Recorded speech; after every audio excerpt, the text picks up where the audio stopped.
Time to derail. It is powered on. It is 7 p.m. It is a Tuesday, which means it is time to begin Fanfiction Contempt Theater 9000. As always, I am your host, SneakyDevil, joined by Max Force and Atin. What do you want me to do about it, Atin? What do you want me to do about it? I can't control him. Peanut butter. He cares not for what I say. I do not. You could kill him. No. Good. You have to do it now before he moves and gets farther away from you. You realize he'll probably have to just, like, pass me to actually go somewhere else, right? Okay, so Yeah, he's kind of right. He is the bridge troll.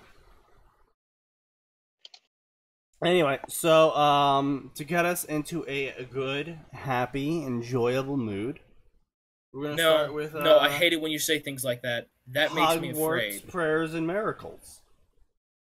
That's what okay, not that I'm objecting to that, but I thought we decided we were done with that. I don't remember deciding that. Well, we're like, oh, it's chapter 2. Like, I didn't think we're on chapter 4, dude. We've been doing this for a while. Listen, It all runs together into a giant stream of garbage.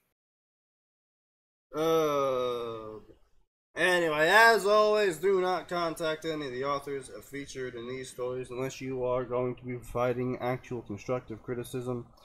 As this show, podcast, etc. is for the purposes of education, parody, and entertainment.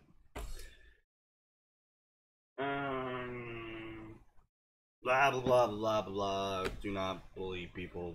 Blah, blah, blah. Blah, blah, blah. Don't be a dick. Blah, blah, blah, blah. You people know what we're saying. Alright, and away we go. Derail counters at 0. Derail counters at 0. That won't last long. No, it will not. Let's see. Hold on a second here. Yep, okay, that's what I thought. I'll just... Yep. Yep. As always, this is Hogwarts School of Prayer and Miracles. What? Where the fuck did that... That's new. Isn't it? What? The end parentheses? Maybe? Anyway. I'm going insane. Hogwarts School of Prayer and Miracles. Insane. Let's see. I haven't managed a derail yet. I'm impressed. Or fuck you, Isley. We're better than that. For stuff. I would not say we're better than that. No, not really, no. My ball python says, hey, oh my god, you have a danger noodle. Oh. You should not have let him know that. Now he's going to keep calling it a danger noodle. Hello, friends. I apologize for being gone for so long. One of my little ones came down with pneumonia, so of course my life has been nothing but doctor's appointments and chicken soup. And that's on top of the other work mommy has to do. I had nearly forgotten about this little story of mine when I sat down to catch up my email, and lo and behold, there were dozens of messages from this lovely site. Doing the Lord's work, blah, blah, blah. Non-believers. You say, just skip over the satire stuff. I mean, it's all satire. No, you know what I mean. When the delicious, filling dinner had ended, Harry wiped some last tasty cookie crumbs from the side of his mouth. He was very full and very tired. Discovering the truth, being saved and coming to Hogwarts. It had certainly been a long day for this little one. I also find it mildly disturbing when people refer to children as little ones. That's just me, though. Yeah, that's an odd thing to be put off by. Also, Chris is in the chat, and apparently the ball python says hi. Yeah, you have not been paying attention to anything I've been saying, have you? Yeah, we said hi to the No, I've ball been python a watching while ago. I've been watching another chat barely pull itself back from the brink of going up in flames. Horrible, horrible flames. Also, You I sure it think wasn't our Ricky. chat? No, but I think Nosehair might want to get in on this. He's sitting in general all of a sudden. Oh, is he? Are we getting? Uh-huh. Drag him in. You keep going. Yep, yep. What Hello? the fuck do you want? Hey, Surprise! talk to You're him. on the internet. I thought you guys were streaming. We We are. are. Just saying, you. We're asking what you wanted to know. Max said you were chilling in general, so Atin said we should drag you in here and torture you. No, I said I would drag you in. I never I said believe we I should. said I think Nosehair wants in on this because he's sitting in general. I mean, why else would I be in there? Because Intense self-hatred? Yeah, pretty much, more or less. Well, that's partly it, seeing as I'm still awake. Indeed. Oh yeah, you were stupid and didn't listen to me. You look like you could use a good night's sleep, the Reverend's wife commented daintily. How would you like to Yeah, I move know. into your dormitory? I would love to, Harry cried cheerfully. He was so excited to become a student here, and he was so grateful for the opportunities the Lord had given him. Sometimes people who had done without are the most grateful.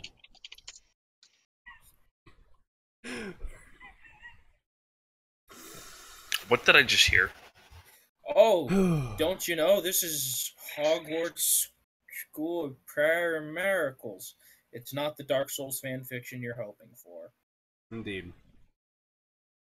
Hermione, why don't you show our newest student to the dormitory? Dumbledore suggested wisely. Alright, hold on. Hermione, why don't you show our newest student to the dormitory? There we go. I'd love to, Daddy. Oh yeah, Hermione is Right. Dumbledore's child. Right. Hermione is Dumbledore's kid in this fic. What does she have against the Irish? I don't know. Why does everyone hate the Irish? Hermione replied obediently with an innocent, girlish smile and got to her feet and smoothed out the skirt of her becoming pink frock. Should I clean the kitchen first? I can take care of that tonight, the Reverend's wife answered. Are they indulgently. please? Are they just gonna wish away the dishes too? It's possible. And she was already beginning to clear the elegant porcelain dishes. Thank you, Mommy. I'm sorry. What did you say? Porcelain. Porcelain. Hey, fuck off with your Chicago pronunciation. What? No, Max, back me up here. I'm sorry. What's he angry about? Like I said, I'm trying to make sure the I chat say doesn't. it's porcelain. He says it's porcelain. It's porcelain. Yeah, it's porcelain. Yeah, fuck you guys. No, you're the one who's wrong. Thank you, Mommy. Hermione shouted gratefully, and she walked over to Harry. Would you please come with me? Harry blushed shyly and got to his feet. As opposed to what? Blushing boldly? I mean, if anime has taught me anything. yes, I was gonna say, as much as I despise reference anime. Isley says it's porcelain.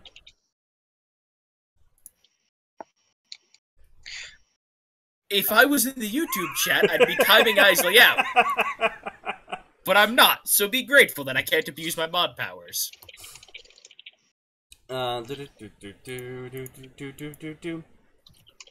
His aunt had never taught him how to talk to pretty girls. She always said that pretty girls were shallow and not very smart, and that a real woman put her career first and didn't care about her looks. But it only took one look at this godly young girl to realize how wrong that was. A woman taking pride in her appearance is honoring the Lord, because after all, it is the Lord who gave her a pretty face and nice hair. Taking care of that is important. Harry got the feeling that Hermione was as beautiful on the inside as she was on the outside. The two little ones stepped out into the brisk, chilly night, and for a few minutes were both silent. Harry did not think it was possible for this sweet, demure girl to be as nervous as he was, but going by the silence, perhaps she was a little nervous herself.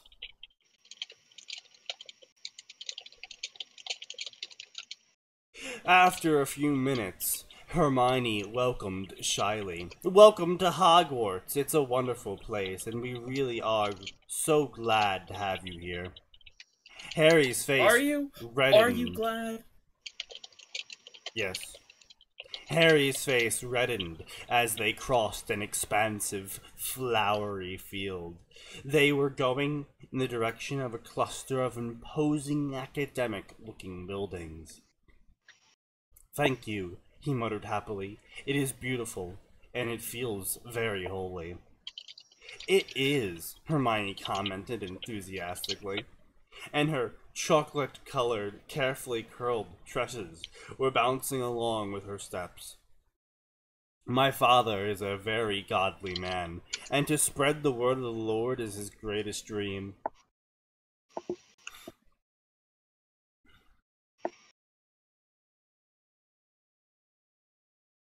Voldemort is a Necron. I'm glad we've had that revelation in my chat.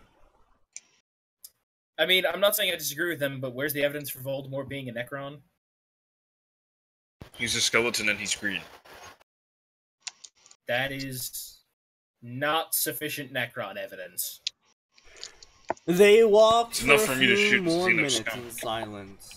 Eventually, they reached the end of the lovely green meadow. "The boys' dormitory is that way," Hermione exposited knowingly. God, they are so... they had to have just, like, had a thesaurus. I'm like, alright, how awkward can I make this? Probably.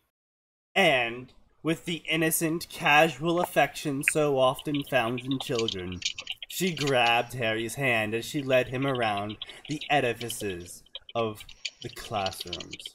Harry was so nervous he could not think of anything to say. His brain fumbled for the perfect Christian thing to say. But before he could manage a word, Hermione came to a stop in front of a tall stone tower.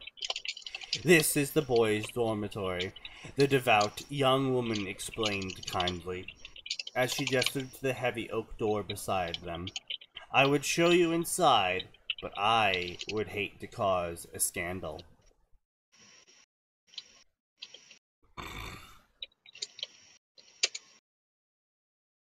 Yes, the worst part is that all of their adverbs and everything that they do is technically grammatically correct. Yes, indeed.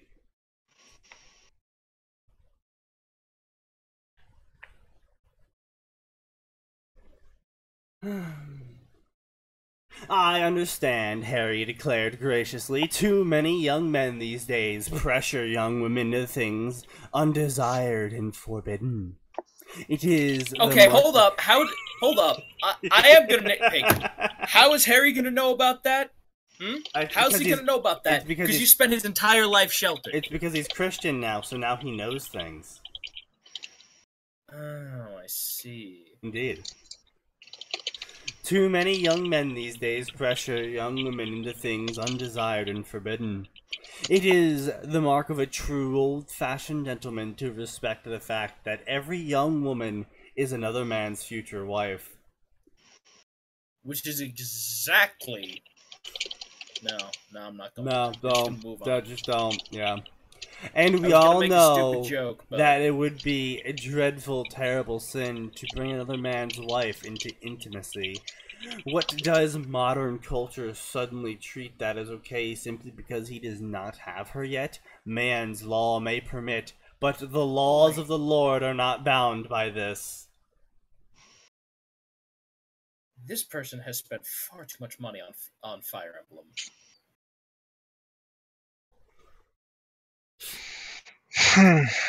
Hermione moved to push open the imposing large door, but she struggled with the knob. It was quite a heavy door, but Harry was a good, devout Christian now. He would not have a young, godly girl struggling to open a door which he could which he was perfectly capable of opening himself. With the simple faith so often seen in little ones, Harry got down on his knees. Okay, there's way too many in you to not be a parody. I was gonna say, they're doing this on purpose. They know what they're doing. Yeah, they know it. This is not. Oh, okay. Oh, boy. You know what you did. Indeed.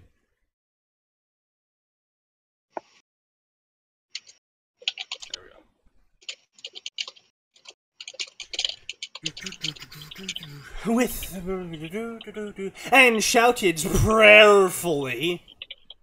Shouted prayerfully? I wasn't aware prayer had become an adverb. It is now. Dear Lord, please open these doors and allow me to enter my new home. With a loud, thunderous boom that echoed throughout the expansive, beautiful campus, the doors crashed open. Harry stood up piously. How does one stand up piously? Well, you see, first, you have to become a bishop, so that you have a bishop's crook. Then, you have to hold the crook in front of you while sitting cross-legged on the floor, and use the power of prayer to will yourself back to your feet, using only the power of prayer. That's how you stand piously. It's a very advanced technique. I don't know about making a George Takei soundtrack, but I'll give it my best shot. Wait, oh what? My. Oh, yes, of course.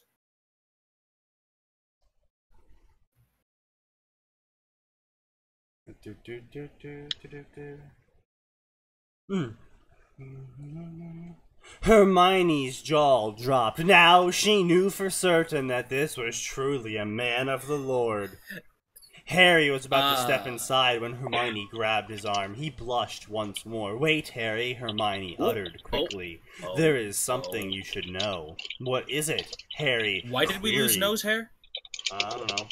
Did someone put him back? I'm just asking. If someone put him back in general, I won't bring him back. No, I didn't. I think he's revolting. Something like that. Fortunately, I can bring him back. There's no escape, nose hair. I pressed the wrong stuck button. here. I pressed the wrong button. Sorry. Can we build him better? Do we have the technology? So apparently, according to Separate the Earth, this has improved the Overwatch game. Yeah. I'm not sure how. You're welcome. I'm not sure how this improved Overwatch, but carry on. Harry queried questioningly. It's let him deal with cancer more. My father says that dark times are coming. Hermione spoke worriedly. There is a man named Voldemort who wants to destroy all that we stand for. He is pushing an agenda in Congress which will stop us from practicing our faith freely.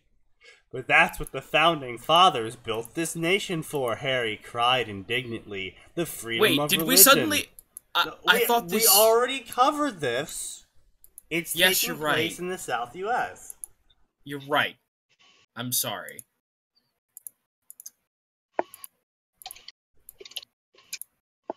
Voldemort doesn't care, Hermione remarked softly, and she shook her head, and he is gaining power. The freedom of Christians to practice our faith is disappearing by the day. Soon it will be like it was in Rome. Lovely ladylike tears began to roll down her delicate, terrified face. And I don't like lions.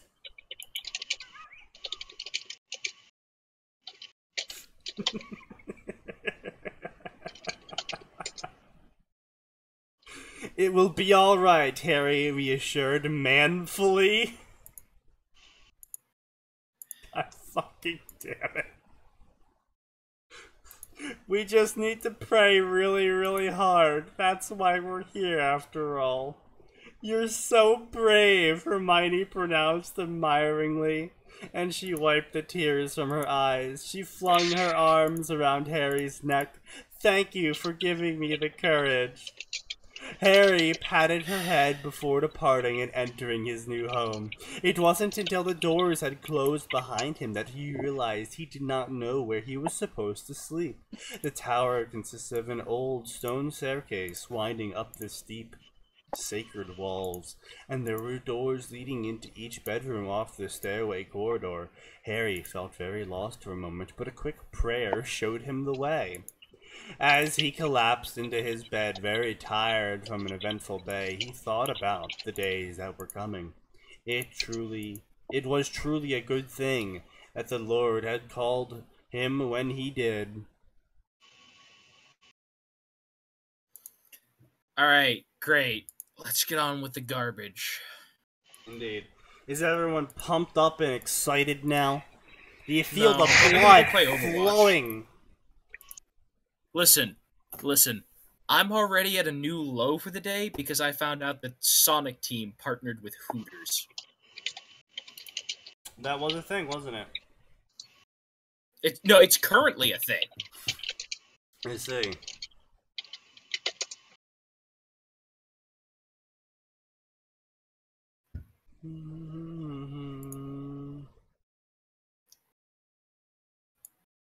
Let's see. We haven't done Bleach in a while, right? Oh, sure. Let's get some Bleach. Oh, yes. Sonic and Hooters. You want to fill them in on this one? I mean, I don't know what there is to fill them in on. Sonic Team is doing a promotion with Hooters in Japan. That's about all there is to say about it, really, other than that humanity's hit a new low point where Sonic the Hedgehog is being promoted in Hooters. Yeah, because that's exactly what you connect together. When you see two large breasts, you think of a really fast blue hedgehog. You know. I mean, do we have to mention Sonic Adventure 2? I mean, look, all I'm gonna say, Sonic is clearly trying to appeal to children, and the best place to do that is obviously Hooters. Oh, Japan, never mind. It makes sense. Alright, as always, Sonic I'll be Adventure dropping the link into the Fanfiction 9000 Discord chat, which, if you're unaware, can be found in the panel/description below. Wake me up inside.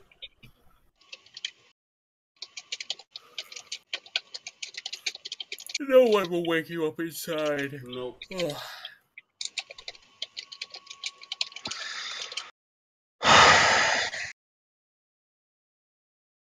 Why all the huffing and puffing, Max? That was Atin. No, Not me. I sighed, but that's because I'm kind of sleepy. Yes, Stop being all right. sleepy. So this is a story that's gonna wake you up! Probably not, though. No, I'm gonna go play competitive Overwatch. This is a Bleach story, Chibi Hollow by Stringed Man. This story sees Ichigo dying instead of Masaki and becoming a Hollow at a very young age. But for some reason, he was brought into Hueco Mundo, not as a standard Hollow, but a Vasto Lord with intense power. It's all capitalized in case anyone's wondering why I'm reading it like this. No, I saw that.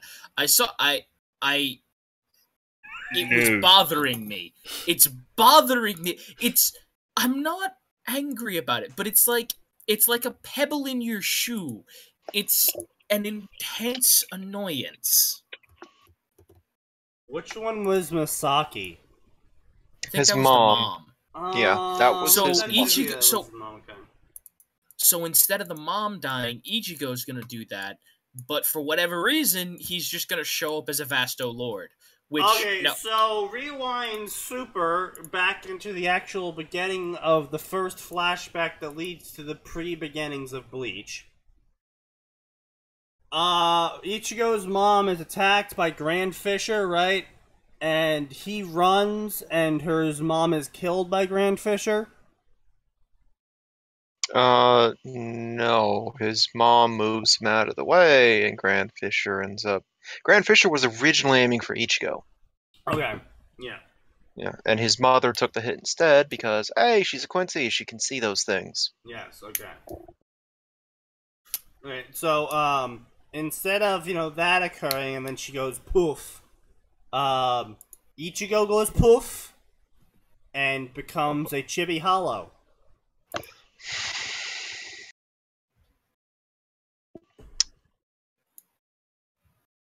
You know, I don't know how well that would actually work out for Grand Fisher. Like, it was one thing for Ichigo's dad to lose his wife. I think it'd be another thing entirely for him to lose his son when both parents are still capable of using their abilities. Yeah, I would say so, actually. Yeah. Like, oh God, what was his I can't remember the fucker's name all of a sudden. Ishin. Right, yeah, it's Ishin. Yeah. His dad. Like, his dad still has contacts. He could still find out if his son ended up in Soul Society. And if he didn't... I think it's the difference between crippling depression and righteous anger, I guess. Well, not only that, between losing your wife and losing your child. Yeah. Well, I mean, I was going to say, this could, if it's done properly, because... Now, because we're going to this blind, so I don't know. But if the author knows anything about anything, they'll understand that with a project like this, you have about 6 million ripples, and you are essentially no longer in canon territory. Yeah, that is a very key point that I hope, above all else, they realize in that canon is basically deleted at this point. The derail has been so severe early on that now some things are still going to happen the same. Like, for instance, the events of Soul Society up until Ichigo interacting with them, that all stays the same. So things like that's another thing that's really important. When you make major changes like this, it's important to realize what parts of canon are different and what parts of canon aren't different. Yeah. For instance, darn near everything with Aizen, up until Ichigo shows up in Soul Society, is still going to happen. The Hokyoku still exists. Hat and Clogs is still going to be in Karakura Town. But the problem there is that Rukia will not have Gigai with the Hogamakugu in it. No, she won't. But she's probably still going to be assigned there. This is a possibility, yeah. Well, I mean... And I'm not saying they couldn't contrive a situation either that didn't injure her in some fashion that required her to retreat into a Gigai, at which point we can get the normal canon progression. You're required to just acknowledge it, though. And, if you want to still follow canon, you have to come up with other reasons now for things to happen. Because, well, and more importantly, a extremely powerful Vasto Lord just showing up has massive ramifications for the entire Espada. Yeah. The other thing is that this is something I see really. This is not relevant to the story specifically, but it is relevant in terms of butterfly effect and not paying attention to it. Is I see a lot of stories, especially in the Naruto section, mostly just Harry Potter and Naruto. But I see a lot of stories, especially in the Naruto section, in which they change the age of Naruto. And that is one of the few characters in any fandom whose age cannot be changed. Because the whole reason that Naruto happened the way it did was because of Naruto being born on the day he was being born, in the way he was being born. Specifically to the parents he was being born to. And the situations that they were currently in. It was a case of plot being in a way that the stars fucking aligned. And everything just happened to meet up that day. And that's how Naruto's plot occurred. So if you change that day to be like, oh yeah, no, he was born 2 years earlier than that, changes the entire plot of Naruto. And it's entirely possible that Obito never showed up. Yeah. But getting back to Bleach. Yeah.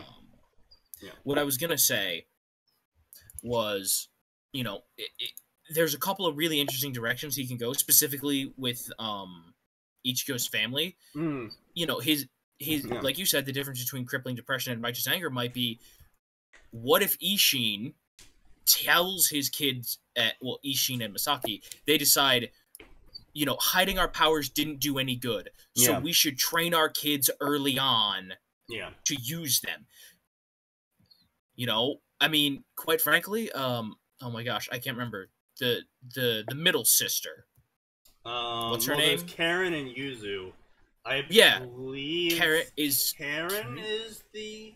Karen's the middle, Yuzu's the youngest, I think. Yeah, I was gonna say, I wouldn't mind seeing Karen the Soul Reaper. That could make things real interesting.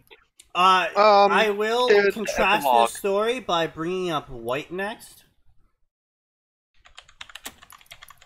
What? White. It is a fan fiction for Bleach, obviously. What if Rukia had never shown up and given Ichigo Shinigami powers? What if the Hollow had killed him instead? How would this affect Aizen's plan? Ichigo finds himself eaten by a Hollow shortly after death, and awakens within the desolate realm of Hueco Mundo as a Gillian. With only fragmented memories of his past life, he struggles to achieve purpose. Drop me a link for that. Well, first off, I'll ask you this. Is it any good? Holy shit, is it good. Alright, cool. That's what I needed to know. In that case, feel free to drop the link to it wherever. But if you can drop that specifically to me, it'd be great. But yeah, excellent everything all around. Very good.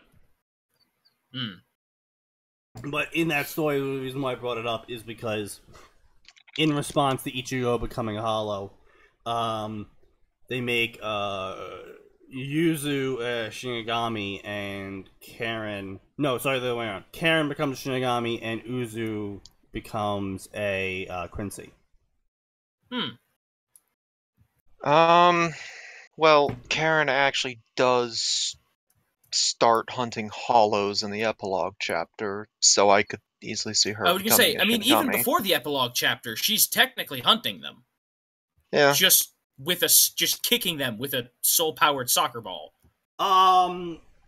White is actually particularly good because you don't really need to know too much Bleach to understand what's going on.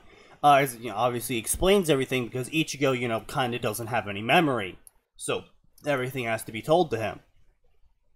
So it is more fandom blind friendly. Obviously, it'd be more impactful for you, and it would make a lot more sense as to what's going on if you knew Bleach. But it can be read without knowing it too much. Anyway, let us begin the story. Here come the chibi.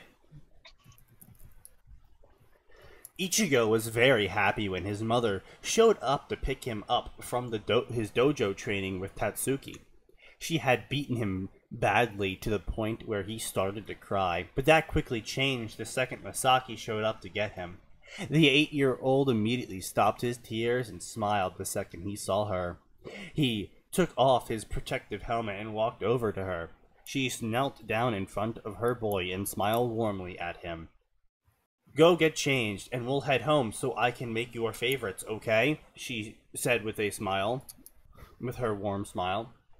Ichigo beamed at her words and hurried to the back to get changed. It didn't take him long, so wait. And he joined his mother by the entrance. Okay, so I was going to say, something important to note, this story is presuming that the Kingfisher attacks just never happened. Why is that?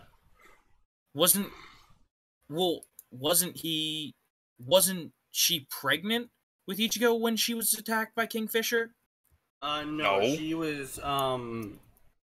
Oh, I thought she was. Nope. No. His sisters were already born at the time. Yeah. Yeah.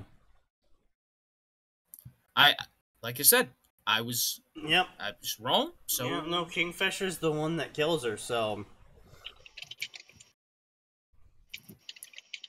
Anyway. She held out her hand, and Ichigo took it as they walked outside and they were making their way back home. On their way back, it had started to rain heavily. Luckily, Misaki had prepared for this and brought out an umbrella for her and a raincoat for Ichigo. They continued to walk under the umbrella and made it to the river bay. The two kept on walking until Ichigo saw a girl on the edge of the raging river. "Hey, wait!" Ichigo yelled out as he ran toward the girl. The second his small hand left Misaki's, she could feel a sudden rise in spirit energy where the girl was. "Ichigo, stop!" Misaki yelled out as she ran down as fast as she could without her Quincy powers at her disposal. Ichigo reached out for the girl, and as soon as he tried to grab her, she disappeared. Suddenly, and without him even seeing it, Ichigo felt something go right through his chest. The next thing he noticed were a pair of red eyes staring at him before disappearing. As he fell down to the ground, the last thought he heard before everything went black was his mother's cries. "Ichigo!" And just like that, he slipped into complete darkness. Darkness. Darkness! Not the darkness.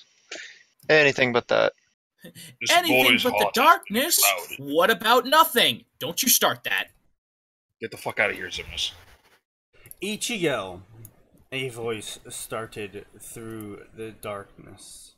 It was slightly muffled to the boy, but he could tell it was a male voice. "Ichigo!" The voice got louder. "Ichigo, I don't have an eternity here." Oh, wait, never mind. Technically I do.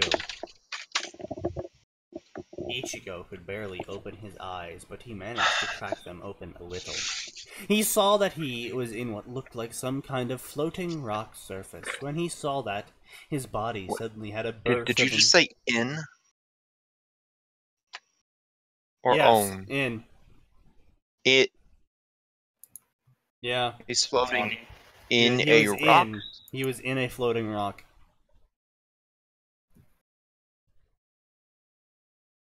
When he But saw he's in that... a floating rock surface.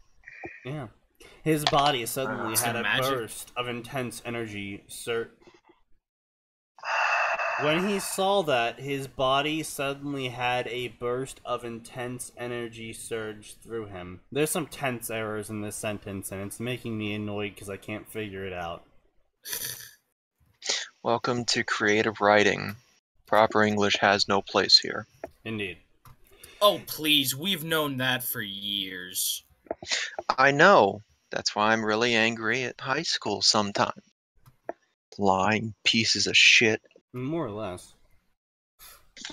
He was able to move again and sat up. He looked around and saw that he was indeed laying on top of a floating rock. He stood up and immediately noticed he wasn't wearing his clothes, or even his boots. He wasn't wearing any kind of clothes, actually. Instead, his skin was a pure orange color, and he had white fur around his waist, neck, wrists, ankles, and all over his hands. He also noticed that his hair was down to the ground and also white. Strange black markings going across his chest, and he also noticed... Holy fucking shit, how many things is he noticing? As a fucking 8-year-old who just woke up in a strange place. A lot, apparently. Strange black markings going on. He also noticed, with a little bit of feeling himself up and down, that he was wearing a mask. Oh, he was feeling himself up, was he? Yes.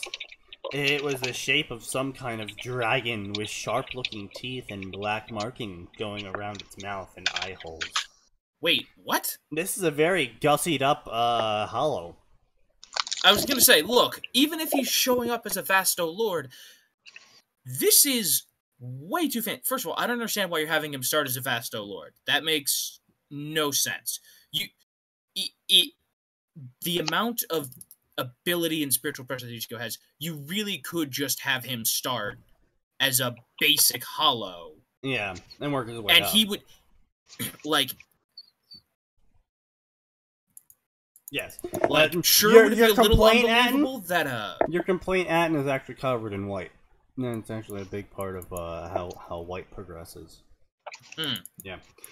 This world would be better if he deleted the he noticed and left the rest of the sentences as they were. Chrysanthemum White said that. Yeah, no, pretty much. It would flow a lot better, of course, if they just stopped saying he noticed, he noticed, he noticed, he noticed, he noticed. He noticed X, he noticed Y, he noticed Z. Is there anything he didn't notice today? He rolled a 20 on the spot. Please. This isn't just a 20. This is a nat 20. Indeed. Alright. This is a nat 20 when you already have a 20 in spot. Wait, no, hold on a second. No, wait a second. Now I'm thinking about it. How the fuck is he noticing black markings going around his face? You can't see your face. Of course. Didn't you know there's a pool? The author just hasn't mentioned it yet. Oh, of course. My bad. Oh, wait. Does he start as a Vasto Lord? Yes! Remember, that's in the author's summary. Oh, yes. He was brought into Huecamundo as a Vasto Lord with immense power. Like, if you'd started him off as, like, a Menos. Like, started him off as a Menos, I could kinda understand that, because he's really strong. Yeah. Actually, do Minos evolve into a Rankar? Okay, yeah, this is how it goes. So, you have standard hollow, and they eat a shit ton of, souls and other hollows, right? And then they get some kind of name or special ability. No, that's separate. Oh, okay. So, okay. With your standard hollow, you have two types of hollows. You have the standard hollow, which it's just, oh, this is the, no name, because it just fucking died in 3 seconds, and we never got to name it. And then you have, like, the Grand Fisher, which was intelligent and lived long enough and ate enough people to get a name for himself. And, start thinking for himself. And start, like, getting abilities. Like, there are hollows that are born with abilities, and those typically are the ones that turn out to be intelligent and, like, last the longest. So they get names. Evolution fix are overdone as fuck. In what, the Bleach section or the Pokemon section? Anyway. Then it goes into the Menos category. Once the standard hollow becomes fat enough. And when you get the Gillians, the Adjudicas, and the Vassar Lords. And then there's the sideways evolution of a Rankar that they have to discover on their own by ripping off their mask, which is typically death. Or it can be forced upon them. Yes, by the Hogyokyugu. I was gonna say, how many Rankar were there before? Like 3. Yeah, I was gonna say, they were like... Yeah, they were super rare. The reason why they were so rare is because to get your mask damaged was to die as a hollow. So not many would think of, I'm gonna rip off my mask. Because typically once you get to the Adjudicaz stage... Yeah, there he is. When you're a Gillian, you don't have any thought process. It's just hungry, eat. Yeah, the only one I know off the top of my head, I think, is Baragon, the big old skeleton dude. Those were... No, he wasn't even a Rankar. He was a Vasto Lord. And there's, 4, 5 of them. Yeah, I was gonna say, there were, 3 Rankar and, 3 Vasto Lords. And together, those 6 made up the Council of... I forget what Hueco Mundo, essentially. It was the Espada, but yes. Because Hueco Mundo was built by Aizen. Right. Read too many Russian Bleach. Yeah, see, there's your problem. American Bleach fiction is concerned with who's Ichigo gonna fuck today. So when we do get an evolution fic, it's rare. So anyway, as I was saying, so you go from the Gillian, which are the big dudes, the really fucking large-ass guys that they introduced early on. Yep. That are basically just a giant mask with a black body. They evolve into Judicaz. And those guys, I'm probably absolutely butchering these names. Those guys are the personifications of the strongest mind in the Gillian Gestalt. And this is another reason why Ironclar is a very rare evolution. It takes a very strong mind to even become an Judicaz. And so typically those kinds of people don't think about suicide effectively. Right. They don't go, hey, what if I took off the thing that literally is me? My existence, yeah. And then there's the Vassar Lords, which we really didn't get much on them, besides they're stupidly strong, and, you know, they got wild, crazy powers. Like, you know, Baragon, who was like, yeah, I can just time. She's just like, oh, okay. Fuck. I was gonna say, and the only way they killed him was to stick part of him into himself? Something like that. No, I remember, because, Soyphone had her, like, giant fuck-off rocket thing, and they had the guy who was like, I'm the Keto Master, and they sealed that in a barrier, and they set it off, and that didn't work. And he got like a hand touched, so Soyphone cut off the hand. He preserved his own hand in a barrier, and then they used Keto to put it in him, and that killed him because he was like, I can destroy, you know, my touch destroys everything. Indeed. So they Midas the shit out of him. Yeah. Ukliora, I don't know if he was the Vassar Lord. I know Fiora? I know Nell probably was. Baragon probably was. What's his face? Number one. The only one we know for sure that was there at the start was Baragon, because then there was what's his face? The guy who split into two, or didn't split into two. Oh yeah, him. Yeah. What's his face? Was a Vassar Lord, and he was just so strong that he killed everyone around him, and then when he became an Arankar, he got split in two. Yeah. Oh my great Arankar powers. Yami? Yami might be? Sure... Oh, yeah, I was gonna say, the only one I remember for sure was Baragon, because him, like, the whole thing was Eisen had to, like, convince him. Yeah. Eisen, you know, Eisen had to be like, I am worthy of running the show. The only people I'm familiar with from Wacko Mundo are Corneal and Cleora. Wacko Mundo. Not a bad description. Okay. You're not wrong, mate. You're not wrong. Alright, let's get back into it. What the fuck was Yami's history anyway? Oh. He just something big. No, he does. No, he didn't even get any backstory. It looks like. Nope, he's just, I'm hungry, eats people. Now I'm a big ass fat fuck. Lol, I get stronger when you punch me. Annihilation. Yeah, you know, part of me had a good chuckle when we got to Yami being like, I'm not number 10, I'm number 0. And, been so long, I can't remember their fucking names other than Kenpachi, and Byakura. Byakuya. No. Well, 0 is... No, I know that, but they're like, what does 0 mean? No, they weren't. No, they weren't like that at all. No, I got a chuckle out of it because Kenpachi and Byakuya just completely ignored him because they were trying to outdo the other.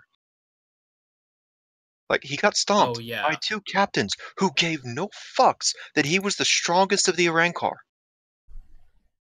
Because I have to one-up this guy. I still think my favorite part of that entire arc was, I guess I have to use my secret technique. I'm going to use 2 hands now. God damn it, Kenpachi. Yeah, fucking Kenpachi. I know, that's my favorite thing, is like... use 2 hands. I know, and what was fun about that That's a 1.5 times increase in damage! Yeah, no, I found it funny, a lot of people, didn't understand what was going on there.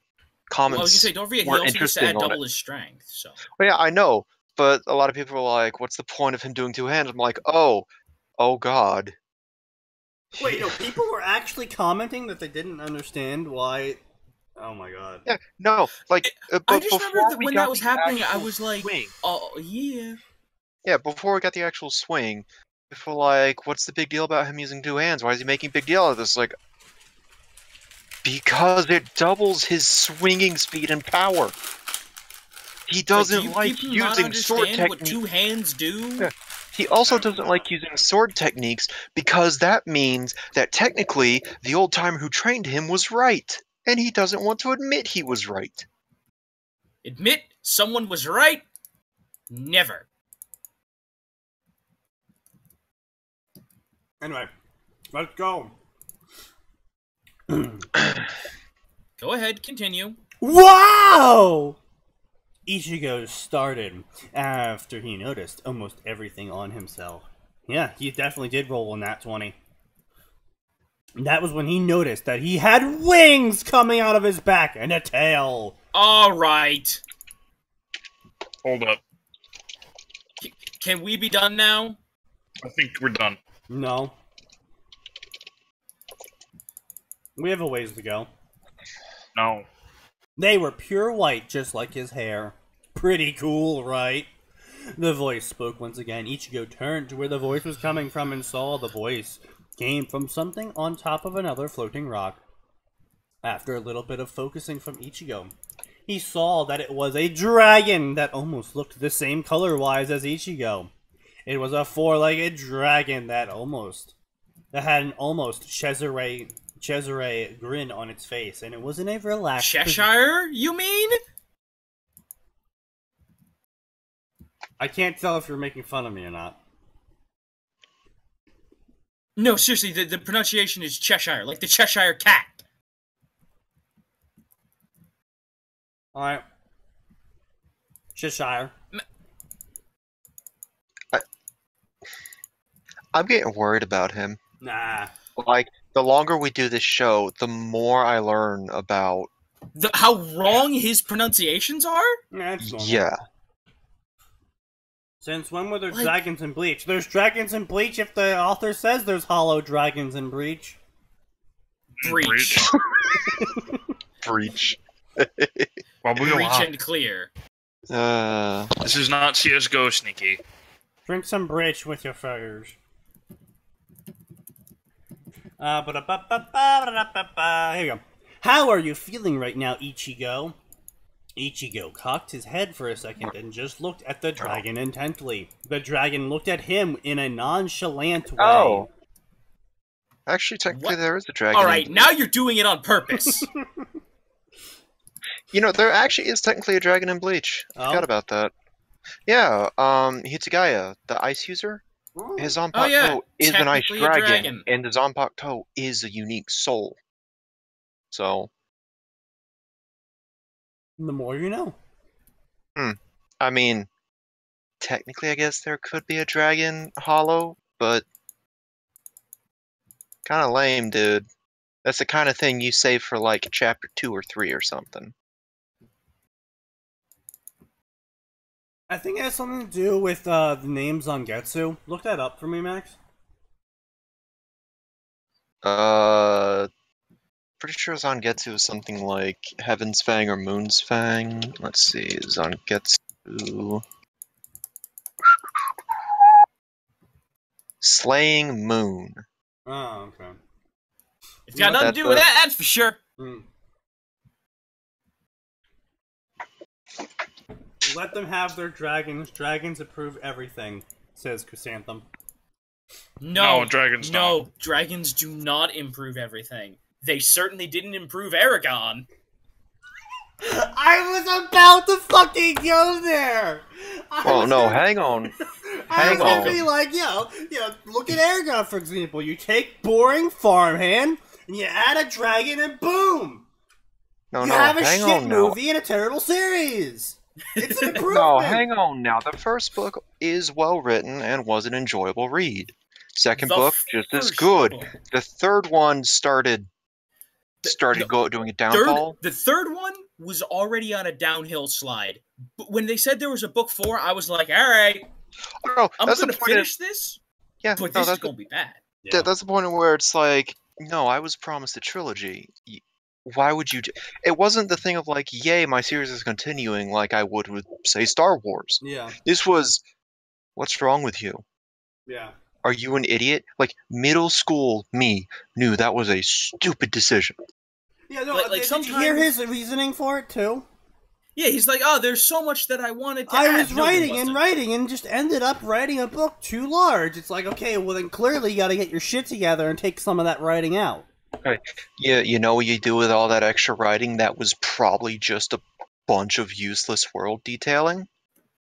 You take it out, and you turn it into a side encyclopedia.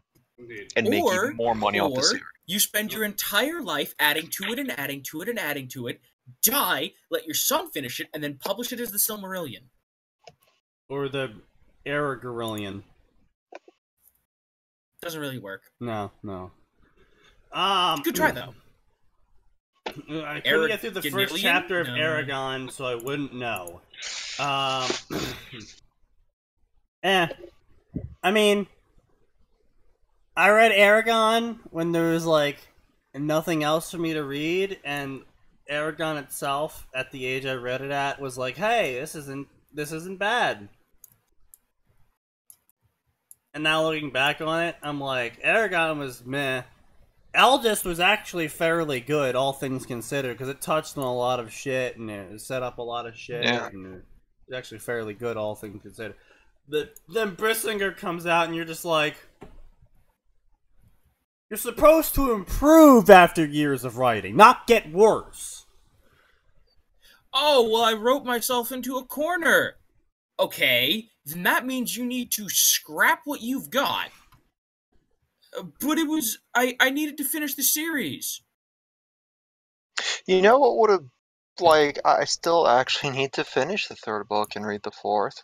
Though I don't know if I want to go back to it because I waited so fucking long for Not them. really, you don't... But, no, like, really, here's the no. thing. If you write yourself into a corner...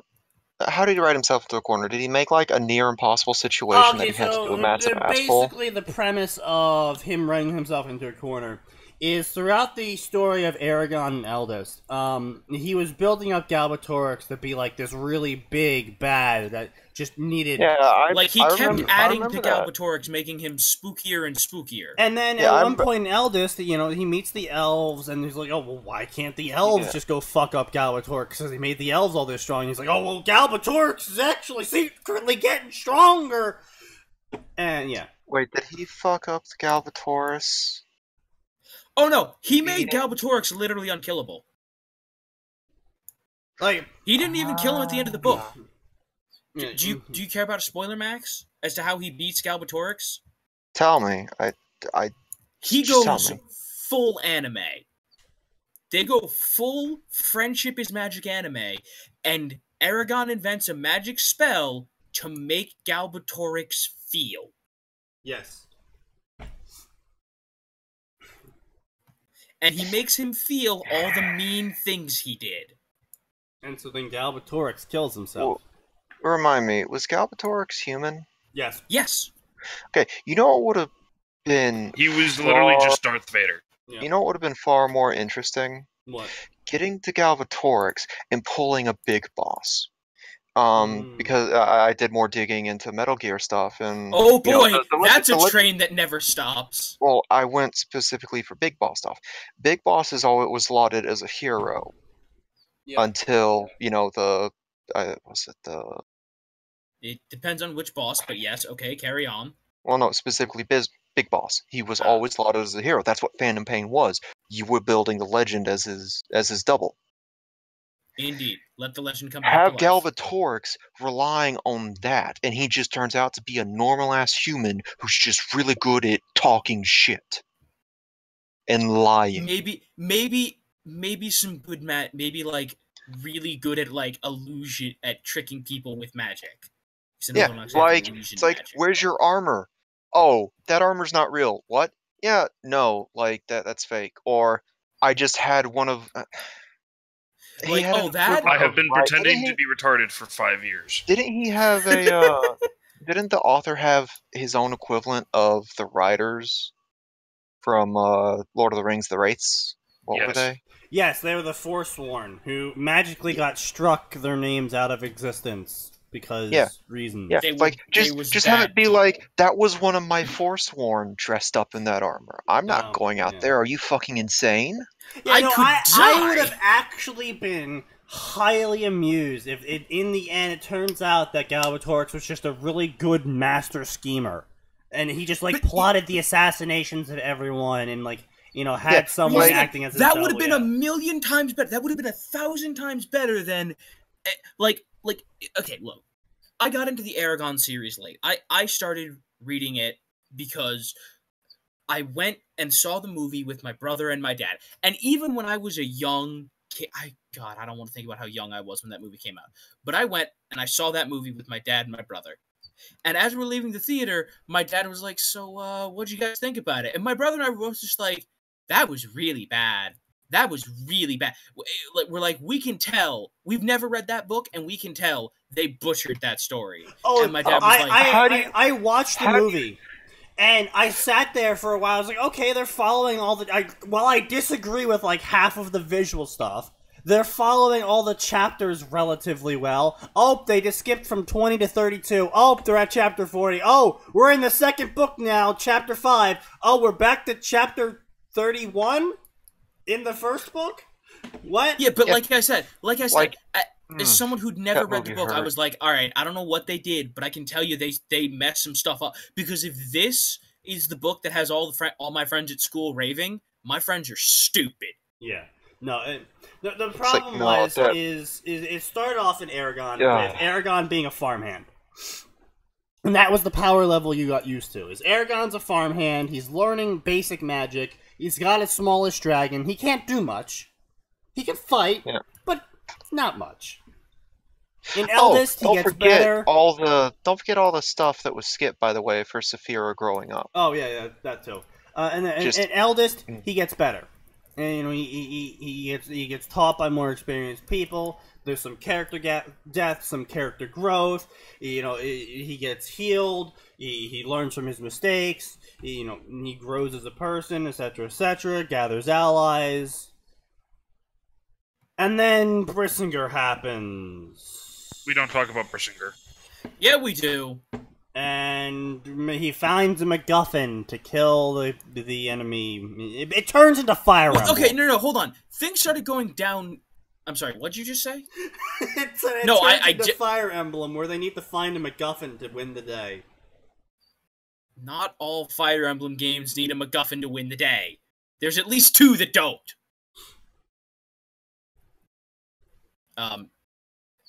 Joking aside, but he goes around and gathers MacGuffins, and then they slowly, and then I think it was Inheritance. Okay, look, things started going bad. Look, the magic system was pretty good. Things started going downhill when they were like, "Oh, you can." Whenever a dragon and a dragon rider die, they make a little egg. Okay, it's not that. The dragon can expel their soul from their body. That's what it was. Yeah, that was a thing. And it turns into like a ruby thing, and you can draw power from it, and that's how Galbatorix was getting so powerful. Is because he killed all the people. He was eating all the dragon souls, and he became Dragonborn. That first one, there will never be a game where you play like that and build a kingdom as a dragonborn. Indeed. The Skyrim that we never had. Yeah, I know. But anyway, so that was the main problem, is that they're like, oh, that's how he's getting stronger. And so then Aragon had to find an equal number of dragon souls to power himself up with.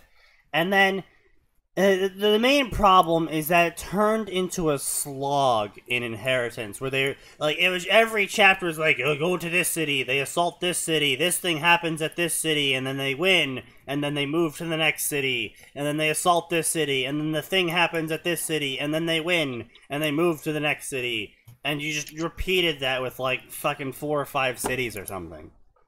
And yeah. Then they finally get to Galbatorix, and it's like, oh, the I was MacGuffin saying, didn't meanwhile, matter. Galbatorix has done basically nothing. They've done that. You know, it's been like, what if we had his half brother do all the work? And then they finally get to the confrontation. And it's like, oh, the MacGuffin doesn't matter because Galbatorix is magic itself now, and he's immune to everything, and the dragon, and the laser beams, and the boom, boom, boom. And then Aragon's like, there's only one thing I can do. And then Aragon punches him right in the. Now he feels sad that he did bad things, and then he kills himself. Like in and of itself as a concept, it's not a terrible. It's like, oh, well, he's protected against like every magic spell I could think of. What if I made him feel intent? Here's the thing: if they just said, what if I gave him just hyper crippling depression, I'd have been like, cool. Yeah. That's a unique way to make the big bad die. Yeah. Just be like, you feel terrible. Everything you've done is for nothing. No one loves you. Everyone hates you. Your empire is crumbling. You still lost. And he's just like, holy shit, you're right. Bam. Not necessarily a bang, but... Yeah. But no, it's like, oh, I'm gonna make him think about all the farm wives and the little brothers and the older sisters and the... Get the fuck out. Yeah, no, and then to top that fucking cheesy ass ending, we get the epilogue in which he's like, "Oh, I must take the dragon eggs with me and exile myself and fly off into the distance." Wow, you two were. Aragon's like, I'm too stupid strong. kids, apparently. What? Why? I decided to hop on the inheritance wiki. He didn't hit him with a feeling spell. He hit him with an empathy spell. He literally overwhelmed him with the feelings of people he'd killed. That's what we've been saying. That's what we have been saying. That's literally what they've been saying. Yeah, no, that's massive psychological damage right there, actually. I said, jokingly making fun of it, that he punched him right in the feels. Atin's been saying that he made him feel all the terrible things that he did to all the people. So no, that's actually not a horrible way to do it. The way he made it up is That's stupid. Also what we said. Maybe you should pay more attention to what your fucking friends are saying. I'm not friends with you. You're just an asshole, I know. Fuck you. No, I heard what you were saying. The issue is you guys were making it sound like originally he literally just gave him human emotions and that was it. I mean, I suppose. Yeah. You didn't expound before I started the wiki dive, and when I start wiki diving, I tune stuff out to look for important pieces of information. Anyway, the point is, Aragon's bad. We're going back into this. I'll add like 3 to the derail mod.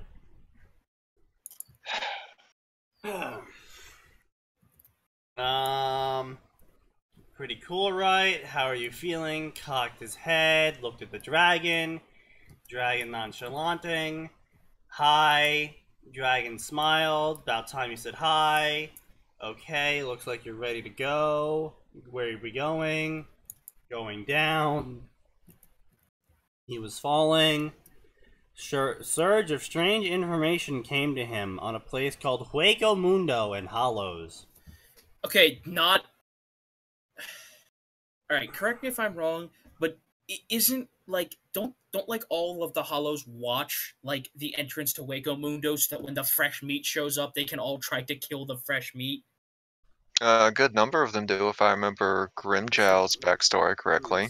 Yeah, I was gonna say, I'm pretty sure they're like, what if we spent all our time waiting for the fresh meat?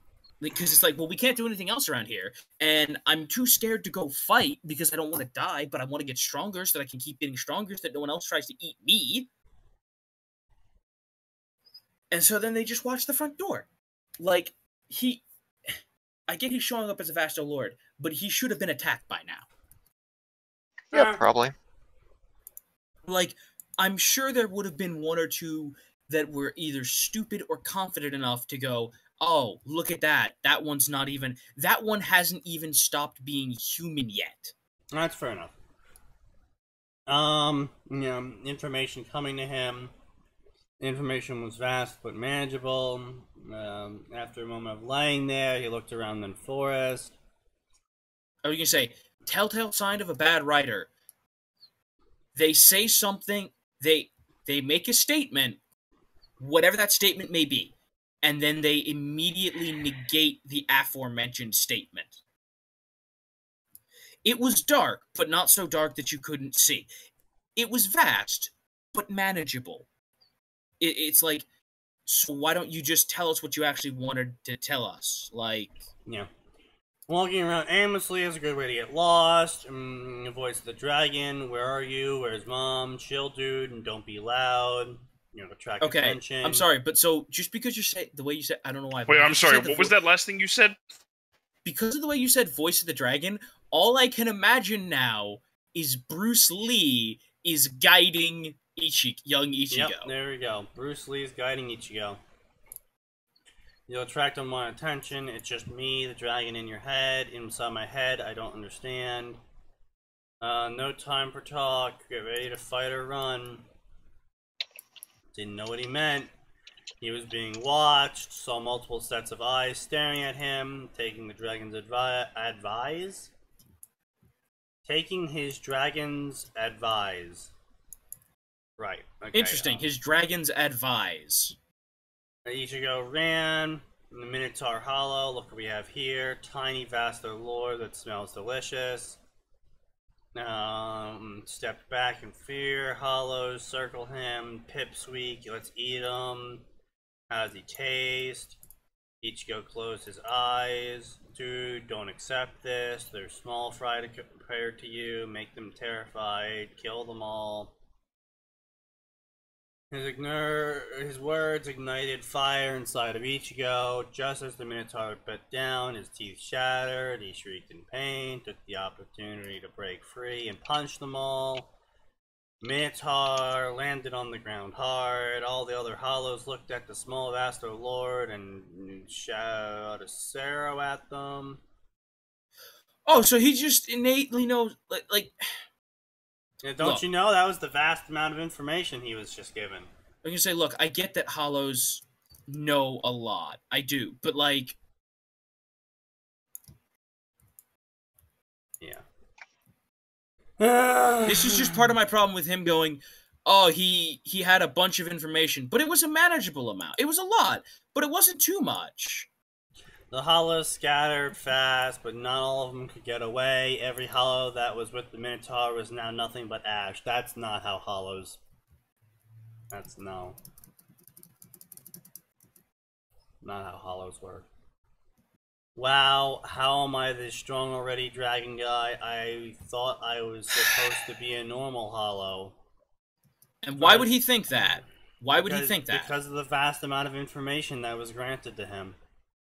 And why does he know what a hollow is? Because of the vast amount of information that was granted to him. First off, my name is Orangey.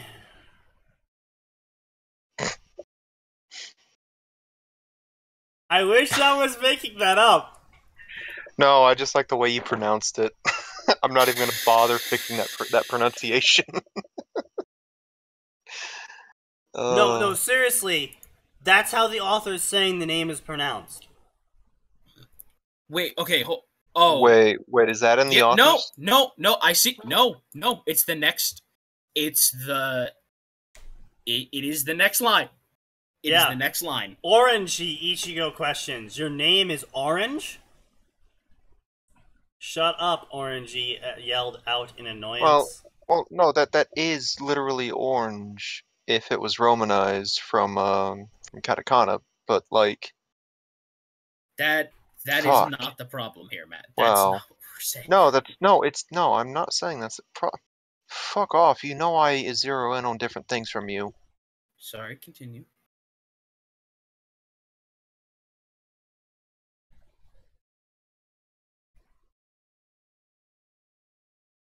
Or don't. What's a Sero? Okay, so a Sero is a blast of soul. It's a hollow blast of soul. It's just a Hadouken, basically. Something like that. More or less. Yeah. What was it? CERO, because it's all in Spanish. Yes. Hollow Flash. Oh, I was gonna say Vi- all oh, the Soul Reaper stuff isn't all the big Soul Reaper terms are like German. No. no, that's Quincy. Soul Reapers stick to Japanese. No, No, they stick to Spanish. No, Arankars and Hollow stick to Spanish. Hollows are Spanish. Quincy's are German. And the Shinigami are the real true Japanese that are fighting against these evil Spanish. German. Yeah, and it's also Japanese, I'm pretty sure. Is it? But I think it's written. By the way, Viz Media apparently localized Sero as Doomblast. Yo, I'm okay with that. this. Is way cooler. That is great. Fine with this. I know, that's actually really great. My Doomblast! Doomblast plus Ultra! Yeah, it's Japanese Soul Cutter Sword. It's written in kanji, no less, in the manga, apparently. Yeah, so basically, the Germans, the Quincy, annihilate souls and are terrible people and need to be extinguished.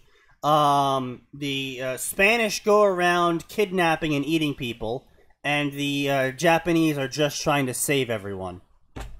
Except for, the massively corrupt government. Yes, except for the massively corrupt government. Ignoring that, it's all pretty good. Isn't Bleach so wholesome?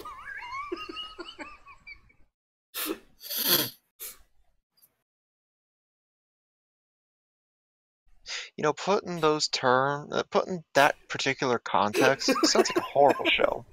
Okay, Max, are you aware of the channel Explain a Blank Plot Badly?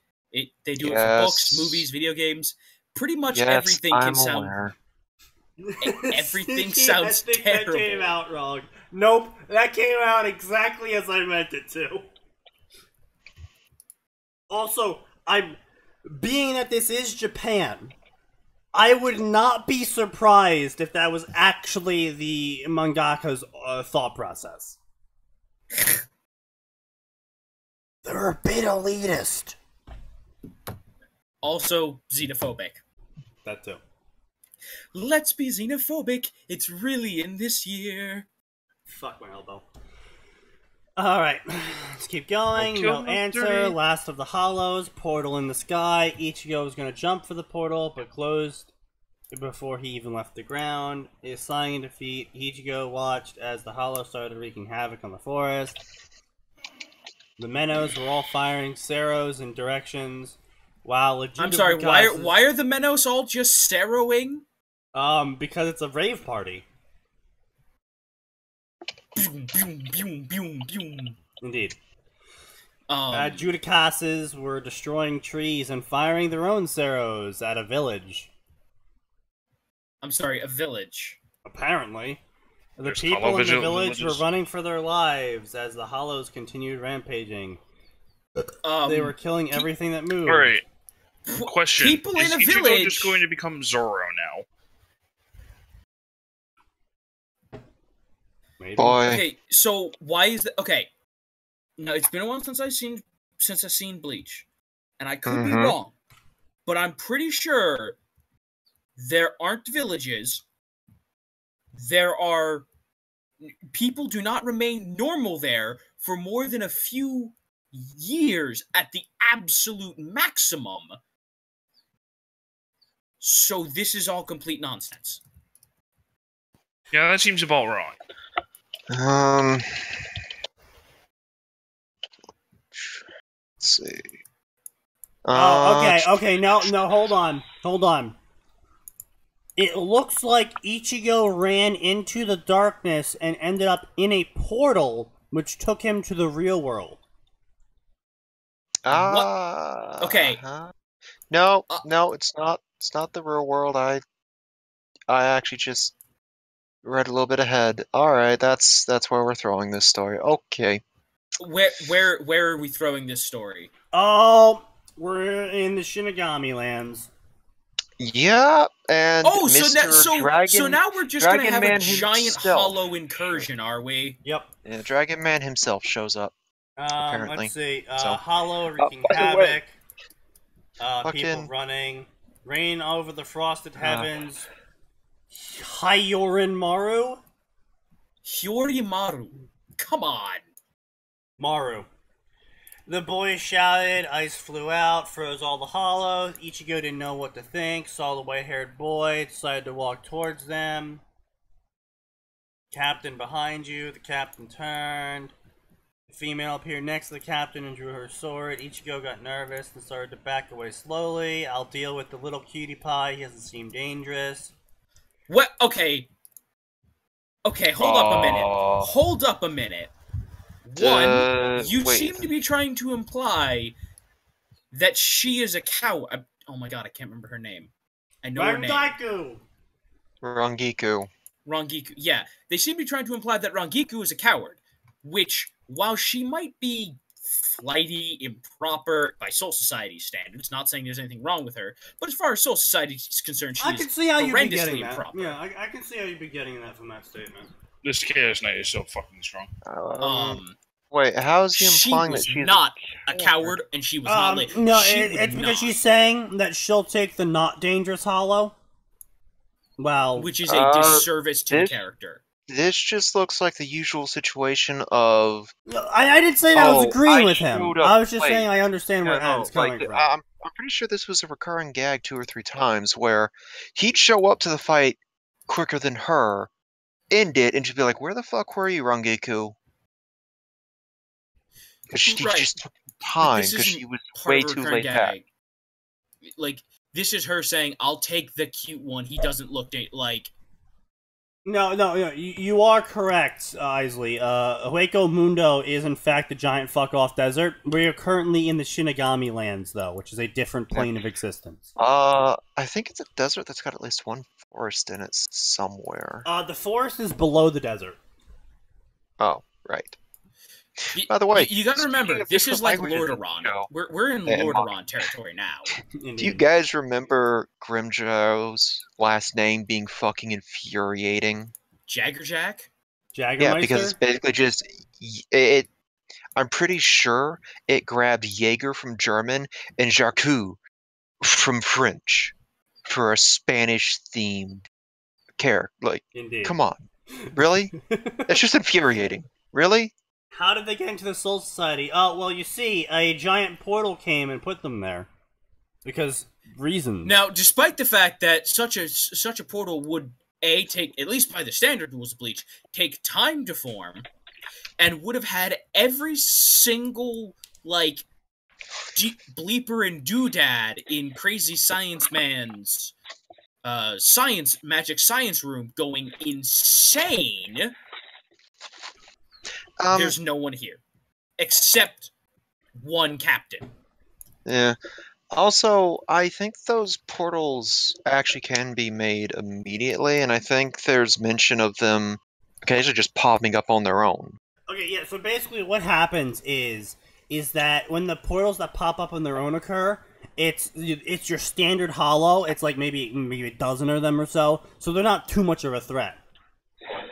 When a Menos rips one open, because the Menos can do that, all of them can. All 3 tiers can do that. Yeah, I remember. Menos I and remember Greater. Yeah, when the Gillians do it, it's a very blunt force thing, and it like sets off everyone's radars. Obviously, the higher tiers can do it with more alacrity, but it's still.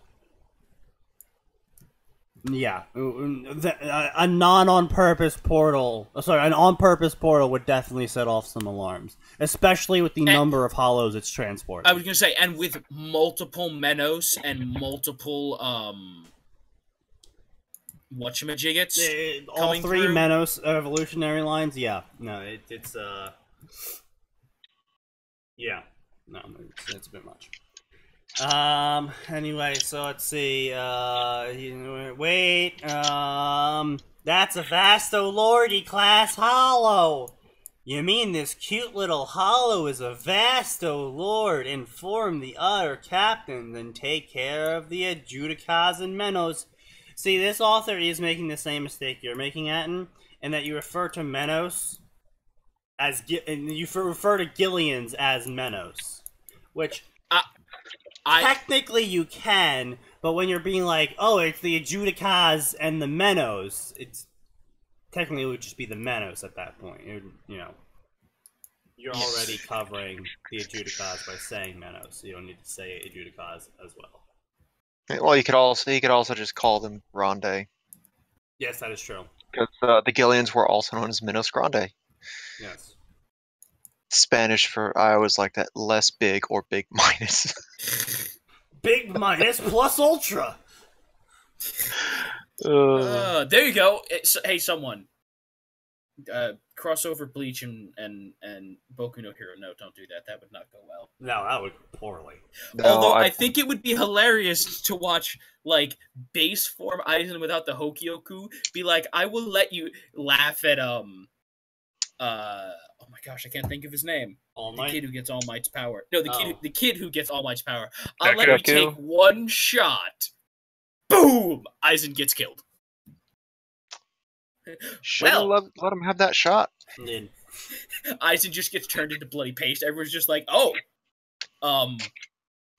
Okay, so What made you that think means you that were drawing this manga? So we are going to have a massive restructuring of Deku's backstory then to allow him to be able to completely and horribly murder someone with that power. Indeed. Yes. Got it. Let's see. Here we go. Blah blah blah blah. All Might is secretly a villain. Wait a second. I don't want to fight. That would have been the most amazing plot twist ever. All Might is secretly the hero killer. That would be. Here's the thing.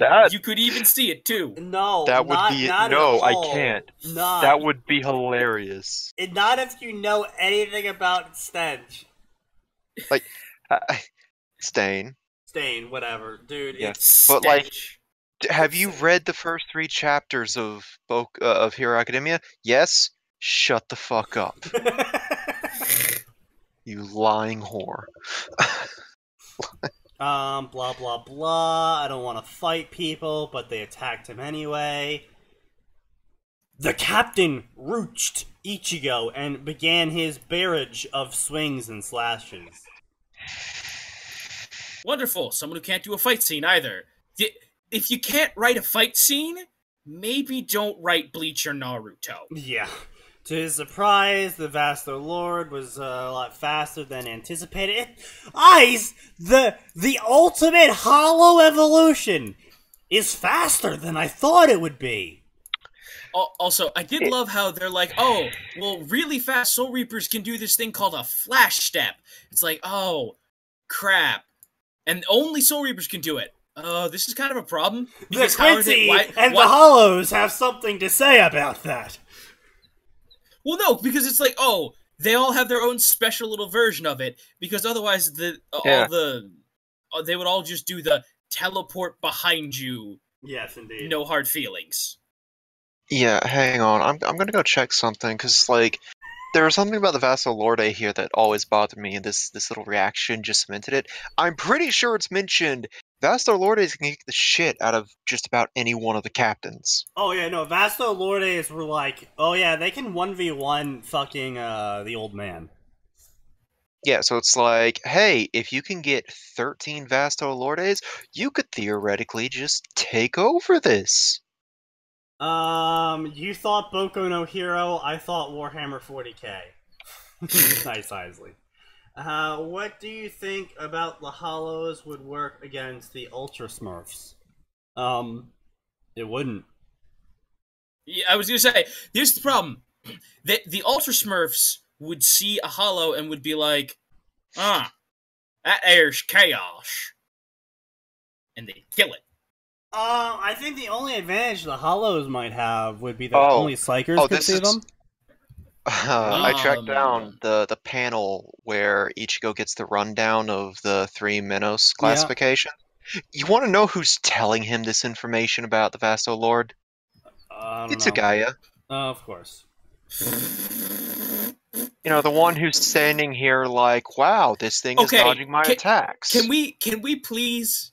I know we've kind of given up on reviewing, but can we leave a review of this just to point out to this author how stupid they are? No. Oh, come on. Come on, this is too good. Unless we're going to be constructive with it, and I don't really feel like putting in the time for that, no. We can be mildly constructive while still getting our point across of how you're stupid. Fair enough. I'll tell you what, Atin, you start diving into the wiki, and you can write up a review, and Sneaky will copy-paste it when you're done. Yep. No, I mean, the only thing I want to point out is what you just told us, that Hitsugaya... I'm doing nothing. And this is the first there's your in constructive a criticism. First Make sure you research this stuff before you write. Hitsugaya is aware of Vassal Lord's combat capabilities. And the captain as he thought tells as he Ichigo chased an about orange hollow, so why is it running away if it was part of the invasion? His thoughts were broken when he felt a familiar spiritual pressure, one of which mad him cringe bit. No, not him. He'll drag this whole thing out.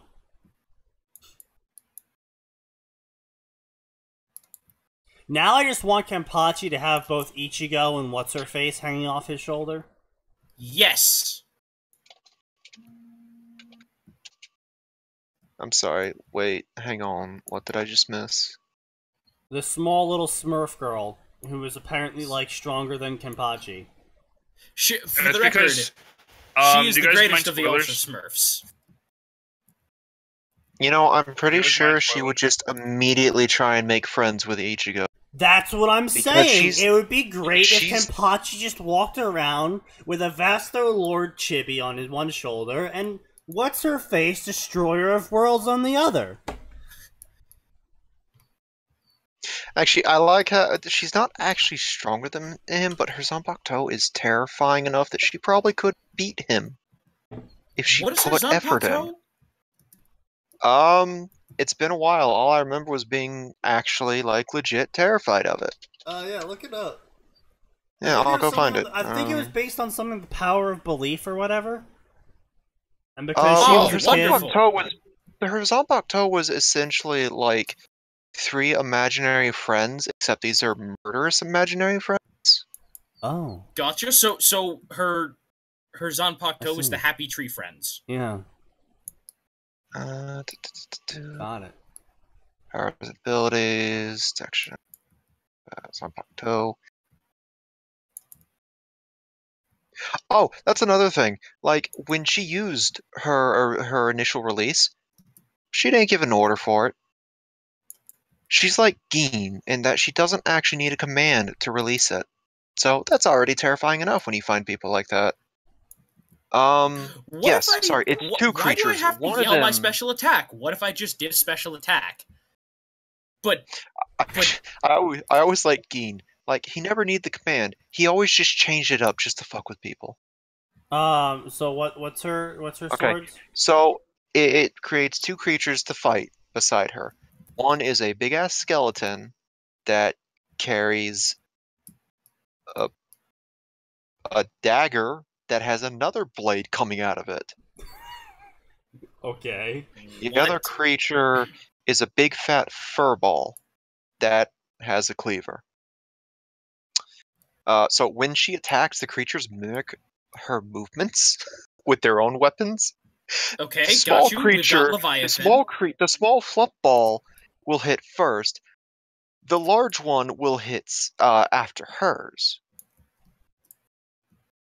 So Fluffball, then her sword, then the big creature's sword.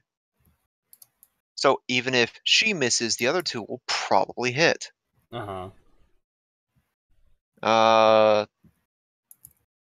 Right, they also display Kenpachi levels of bullshit strength with sword swings when they're actually all swinging at the same time. Right, the furball is known as Lumpy and the skeleton is called Bony. Lumpy and Bony, huh? That sounds like a shitty cartoon. The Adventures of Lumpy and Bony. I'm sure it is. Honestly, Yeah. I still think my favorite was the one who was like, "What if I made children? What if I made children's games real?"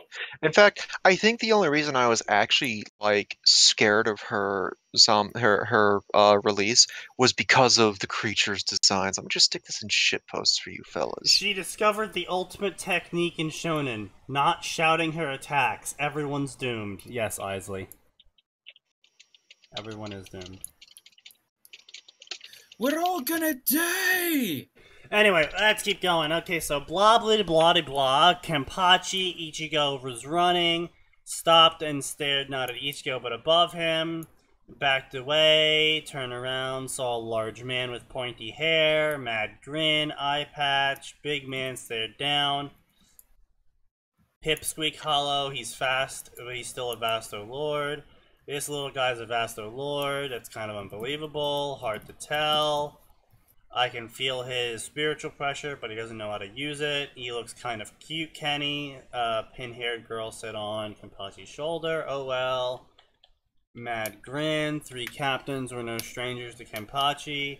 A bright yellow light shining off the man. He didn't seem to be affected at all by Kenpachi's power. Large captain grinned wider. It might be fine. Tried to kill Ichigo. Dust settled. Ichigo jumped up and landed on Kenpachi's face and jumped off. Landed behind the man and kept running away, other than Toshiro. Okay, we got some impossible physics happening here. Oh, I'm aware. Shaking his head, everyone was laughing at Kenpachi. Kenpachi turned, rage, I'm gonna murder that kid. Ran at top speed to catch up with him. Well, this person does not know Kenpachi at all. No, this is not Kenpachi. Is actually terrifying. Wow. Oh yeah, no, I told you, like, their designs are scarier than their ability. But this person does not know Kenpachi at all. He doesn't get embarrassed. This is for him. This is a good fight. He just doesn't like. In fact, actually, no, doesn't he enjoy chasing his prey? Like, he does enjoy chasing his prey, but he would also get pissed that they're running. Yeah, like it'd be a combination of laughter and get back here so I can kill you. Yeah, more or less. Small group, in front of him, a man, red hair, pineapple hair, 69 in his cheek, bald guy, fight for their lives with a small Vasto Lord, it was tired, Ichigo dodged, for the strongest type of hollow, it's a coward, Ikaku, Captain, laughing you're dead, footmarks on Kenpachi's face, the cut orange, I guess that's supposed to be cute, but the cut orange hollow stepped on Kenny's face, Yachiro, yeah, that's what her name was, Yachiro? Okay, Yachiro? yeah, actually, alright, Kenpachi would actually tell Ikaku, laughing you're dead. He would do that. Oh yeah, he would, yeah. He's done it, I'm pretty sure. Oh yeah. So... it's Bleach, impossible physics are normal, says Isley. It's just fair enough. You're not wrong. The floor couldn't hold their laughter. Ichigo landed away from them. It's been only a few hours, and he wasn't used to this much physical exertion yet. I don't think it fucking matters at this point, kiddo. You're like a dragon person hollow thing. I don't really think you have muscles to be tired with. Being that you're made of spirit energy. And, you know. Yeah. Also, you know, people get tired. When you're made of spirit energy, you get tired when you're running low on it.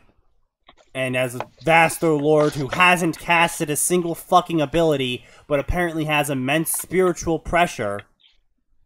And who's only gotten a little cut up. Yeah, so... Yeah, no, he shouldn't be... Yeah. Has he been running for 3 hours?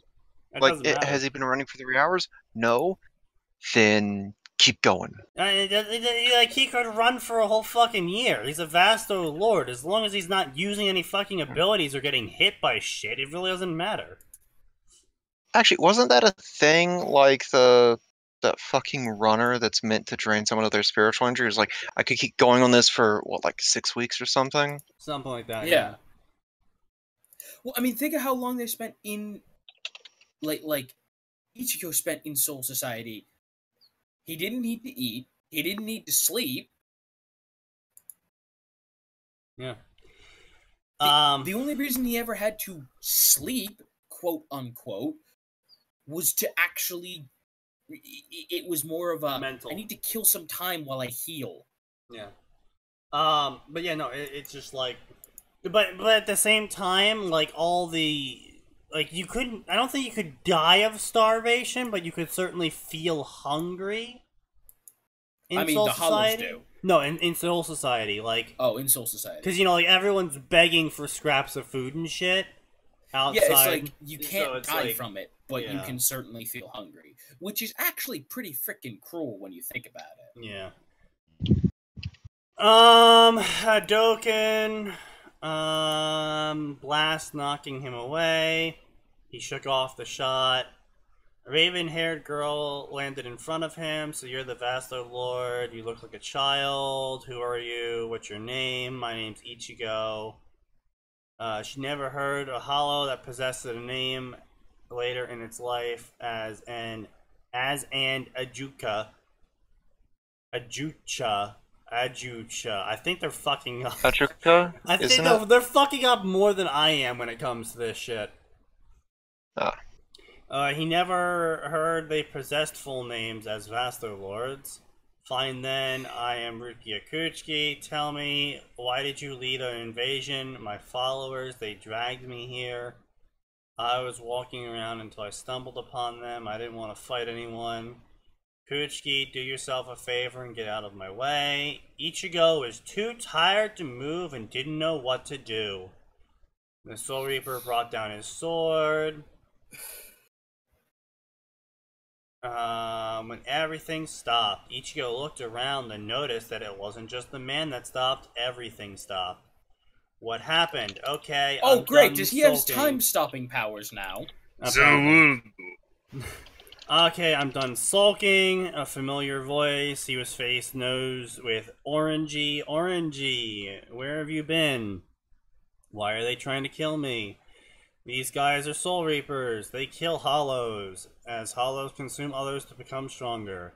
That dude who led this whole thing thought that with a massive force they could overrun the Soul Reapers. What a loser. What am I doing then? They won't stop attacking me and I'm tired.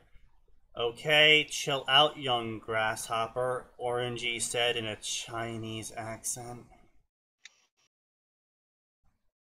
10 out of 10. You aren't ready for a real fight left, so you need to leave and go back to Hueco Mundo. How am I supposed to do that? And gather energy into... Are you supposed to know this with your vast amount of knowledge? That was still manageable. Yes, indeed. That was still manageable. Has chat given up yet? Chat is, I believe, slowly in the stages of seppuku. How do you slowly commit seppuku? Slowly. Like... You commit it slowly. Garganta opens up, walk through it, you might want to hurry. No, thanks, Orangey. No problem. No prob, Bob. That's it. Alright, first of all, I don't know what this dragon is supposed to be. You were running like a pussy. You need to get stronger. Why are they capitalizing everything? Beats me.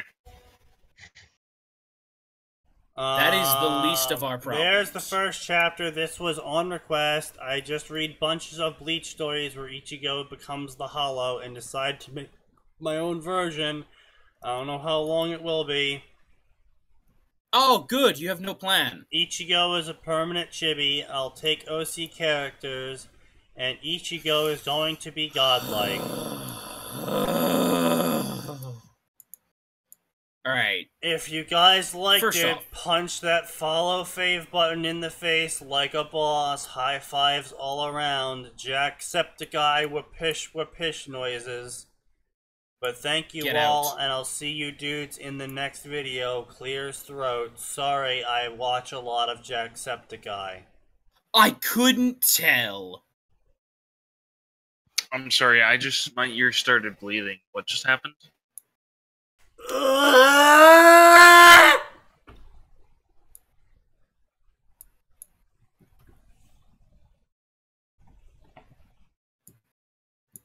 Alright, so I'll leave a review.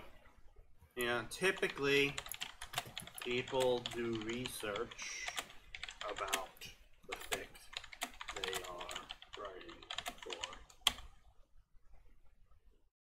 Anything else? Also, please stop capitalizing random letters. Capitalizing every word. Maybe just make a That's note not how of English an do. issue where he clearly didn't research anything with the whole Hitsugaya thing. Like, example, Hitsugaya knows what a Vasto Lord is and knows that they're dangerous even to a captain. He showed none of this in your chapter. Words are a known entity for soul reapers, especially captains. They would not underestimate them like you have them doing.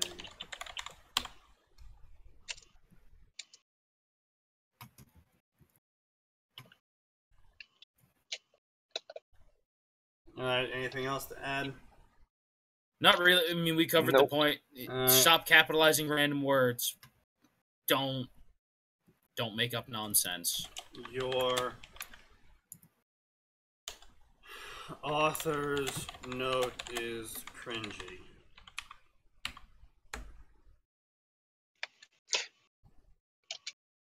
I would say cringy and unnecessary. Like, it serves no purpose other than to inform us of your love of Jacksepticeye, yeah, which none of us care about. Right, so to close off today's podcast at a relatively known time of 9 p.m.-ish, unlike where we've been going over a bit for the past couple ones, this is going to be a little excerpt of White. Ichigo fell to his knees as a large, monstrous, masked creature smashed a fist overhead. The cracking of bones could be heard, accompanied by his loud scream as the creature reached down and grasped him in its hand. The masked monster squeezed Ichigo tightly, draining the life out of him before finally darkness overcame him. Yeah? Just the way it's worded. 1,000 sensations could be felt in his final moments of life. After what felt like an eternity, he could see again, but things seemed different. His body was lifeless on the ground in front of him. The orange-haired teen stared at his body with pure disbelief. "Am I dead?" he shouted to himself, unable to comprehend it fully. Indeed, he was no longer in his body as he noticed a severed chain hanging from his chest. The hollow turned towards him again and let out a deafening shriek. It took a step toward him and grabbed him by his orange hair before dragging Ichigo away. He desperately tried to resist. At the sight of his body got further and further away from him. From around the corner, he could see the terrified expression of his sister Karen, who watched helplessly as the creature dragged him away. Ichigo grimaced angrily. "Damn it, Karen. I'm her older brother. I'm supposed to protect her." You're not protecting much now that you're a corpse. Karen looked as if she was about to follow them or call out for help, but Ichigo shook his head, making direct eye contact. Nothing was said as his sister began to burst into tears at the sight of watching the monster take her brother's soul away. Ichigo felt a plethora of dark emotions surging within him at that moment. "I can't be dead. This is impossible. What the hell is this thing supposed to be anyway? What will Dad say when he sees my body? Damn it. I was too weak. It can't be dead. It can't end like this. No." He barely managed to look up as the creature retreated a considerable distance to a strange doorway. Ichigo had no idea what it was, but soon felt himself and the creature pass through the doorway. Darkness was all he could see as the creature dragged him further and further inside. His vision eventually adapted to the dark outlines of the darkness, and it appeared as if he I were can in some already sort tell of this is forest. edgy. This was the last thing he remembered, as the hollow consumed him entirely. Again, it does start off a little bit as edginess because, you know, it is character death. And, you know. I was gonna say, there's only so much, like when you decide to kill the main character right off the bat, there's a certain amount of edginess that's just kind of gotta happen. Because, you know, there's two ways to do it. It can be slow and have, you know, the main character thinks about things as they die and etc., or it's fast and it's just like, boop, main character's dead. Boop, main character's dead has less impact for this story.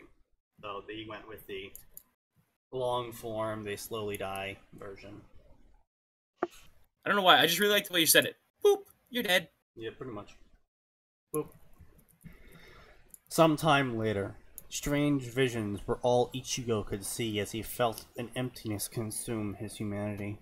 He had no idea who he was or what he was anymore. Visions of an orange-haired human flashed through his mind. This creature was sitting in a small room and some type of desk looking out a window. Who is he? He finally thought, as a moment of clarity surged through his otherwise mindless thoughts. Suddenly, hundreds of different visions flooded through him all at once. Some were of people, animals, and strange masked creatures. He felt as if he was simultaneously remembering all of these beings. No, they're us. We're one? His clarity quickly vanished as he could no longer focus on one particular memory. This continued for an unknown period of time until a vision of the orange-haired person came back to him. This time he saw the person's soul, as he focused on the hollow hole in that orange-haired human's chest. His mind quickly felt a commanding affinity for this individual. Why do we remember this one more than the others? His fragmented mind thought randomly. As he continued to stare at the orange-haired person, he noticed the soul look at him. His eyes were pure black with yellow irises, and they had a sickening charisma about them. He's me, Ichigo finally thought, as if a revelation struck him. Not long after, his vision went black and he fell into a slumber.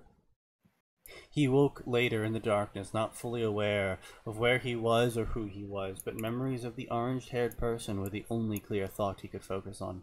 Nevertheless, he felt more awareness than before, as he could now think more clearly. Where am I? Looking around, confusion overwhelmed his senses. What was I doing? Have I always been here? He trailed around and soon noticed many strange creatures surrounding him. They all looked identical in appearance, being monstrously large and tattered black, with strange white masks on their faces. Upon seeing them, he immediately remembered the strange creatures that attacked him in flashes of the events leading up to his arrival. Ichigo cocked his head. That was me, but who am I? What was my name? Suddenly, a voice caught his attention. You there, Gillian, get in line. We're going to the world of the living to feast. Ichigo looked down at a... Wait. What? Okay, so he's starting out as part of the Gillian. That's fine. Yep. It's a known fact that the higher level Menos can command the Gillian. Okay, I was just gonna say, it's got a ballsy to be ordering a Gillian around, yo. But yeah, you're right. My apologies. Yeah, no, they can boss Gillians around. And I was gonna say, and see, this is the kind of thing I was talking about. I'm fine with him starting off powerful because he's starting out as a Gillian, which is fine. And as they pointed out, it takes a lot to gain control of a Gillian. And based on the fact that Ichigo literally brought himself back from the dead with sheer determination, this is acceptable. Indeed. Ichigo looked down at the smaller masked creature with an evident curiosity. The smaller hollow grinned at his reaction. Oh, what's this? A thinker? Ha! It's been a while since I've seen a unique Gillian. Usually the thinkers look pretty different, but you're completely different. Your robe is a white one, and those red markings on your mask. Interesting. Not to mention those horns. Ichigo was unable to speak when he tried. And this is how you describe a character, by the way, in case anyone was aware. Unaware, It's you still mean? pretty edgy. I was saying aware as in aware, cognizant of this story. I was gonna say, edgy or not, Ricky, it's better than the usual nonsense we see. Oh, well, I was looking in my mirror, and for some reason I felt like giving full exposition on how I normally look. Indeed. Despite the fact that I am a 32-year-old male, and I've seen myself in the mirror 17 million times before this day. But today I feel exposition-y. I'm not going to credit them by saying expository. Expository. Remember, folks, if you ever look in a mirror and suddenly feel like describing yourself in your mind, you might be in a fanfiction now. A shitty one.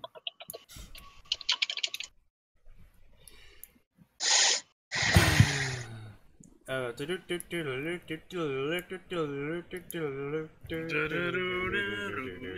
we go. Instead, let out a loud shriek.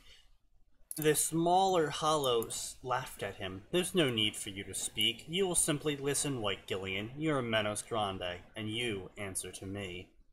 The Gillian Ichigo simply stared at him as he felt his mind go blank. The smaller hollow grinned at him enthusiastically. I should probably kill you before you go on a feeding frenzy, but I've got this feeling about you. Perhaps you would become strong if I allowed you to become one of the Adjudicas. Ichigo cocked his head to signify confusion, causing the Adjuka to grin. You're more cognitive than most unique Gillians. You're nowhere near evolution, yet you already possess distinguishing features. You must have been born from a very powerful soul, then.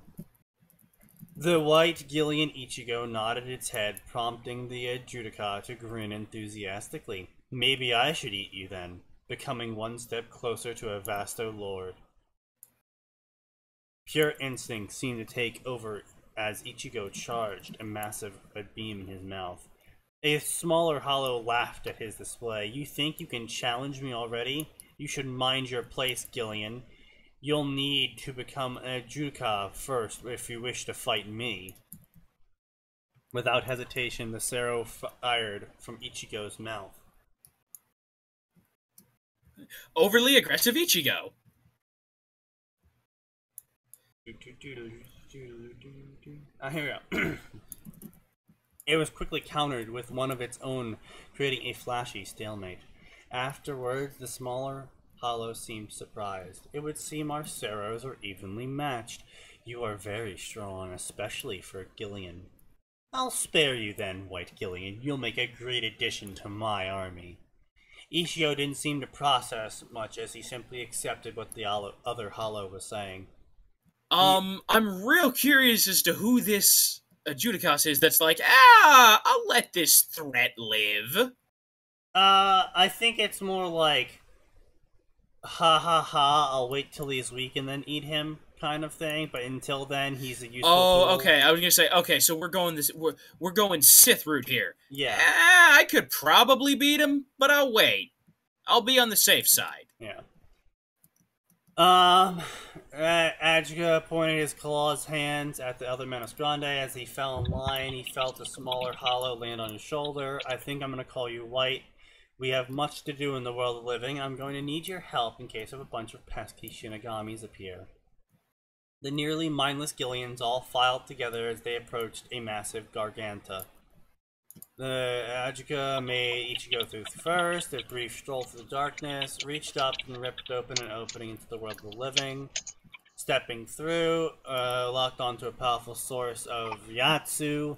This way, Gillian, the Shinigami's soul is mine. Ichigo didn't have the full capacity to comprehend his current location, but he knew it was not where he had previously lived as a human. Not much time had passed before black-clothed individuals dropped down in front of him. Out of curiosity, how much, because it's been a while since I've seen anything, how much memory did the Gillians retain? Like, once something took over, how much... It was... Because this seems to be an unusual amount. Yes, they do comment on that as well. That does come up later on. Okay. But it is like a little bit less than Ichigo. It's like typically once you reach the Judica stage, it's like you sort of knew you used to be human, but that doesn't really matter anymore. That sort of thing. Right, it's like, I used to be You have human. enough flashes to, like, call yourself a name, you know? And think, but not, like, enough to be like, oh, I want to go visit my little sister who's dead. Or not dead yet, or whatever, you know? Yeah, I want to go visit my little sister and make her part of me. Because that was a thing that happened. These people are under my protection. We're here for your souls, not theirs. They wired their eyes. Gillians, fire your Ceros. And instinctively, Ichigo did what he was told. Charged up red beams. His, however, was nearly triple the size of the others, which clearly worried the Shinigami. He desperately flash-stepped to avoid the attack. All of the Ceros launched towards the man, but he outmaneuvered them as he came straight for the Judica on each. Well, I was gonna say, it's easy to outmaneuver a bunch of Ceros when they fire them British style. Indeed. The man held... Well, the Gillians aren't that smart, man. He held up his sword and sighed, I'll have to use my Shikai to beat you. The Judica reluctantly jumped off and began the fight. Ichigo took his time to examine this Shinigami fully. His head was bald, weapon was a new sort of problem. Was some sort of polearm, sorry. He seemed to struggle. New sort of problem. He seemed to struggle against the Judica before a bunch of his allies arrived. Many began to engage the Menos Grande army. One in particular caught Ichigo's attention. This one was adorned in white instead of black, and had spiky hair. The man grinned wickedly at the sight of carnage before leaping into the fray, slicing countless Gillians to pieces. It didn't take long for the Shinigami to notice Ichigo as he came barreling straight for him. On his back, a strange pink-haired girl seemed to be cheering. "Oh look, a white one! Kill the white Gillian, Kenny!" "What do you think I'm doing? That one's obviously the most powerful anyway," Kenpachi replied nonchalantly. Kenpachi stopped his advance, however, when the sight of Ichigo on the ground caught attention. The bald man seemed to be ineffective in defeating the Judica, causing Kenpachi to grin enthusiastically. "So there is the leader of the bunch. Guess I'll take care of him first." However, before he could reach the hollow, Ichigo unexpectedly grabbed him and threw him to the ground. Almost every Shinigami present stopped what they were doing, as they could barely believe a Gillian had just cheap shot their captain. Oh!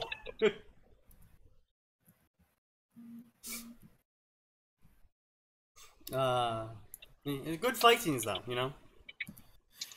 Yeah, not bad. Certainly better than most of what I read. I didn't say they were great, I just said they were good. No, I'm agreeing with you. I'm like, no, not bad at all. I've never seen Amanda Grande move that fast before. Maybe he wants to fight me. Hatred towards this creature and charged a Cero, twice as big as the one he did previously. That Cero's enormous. Give me your best shot, Hollow.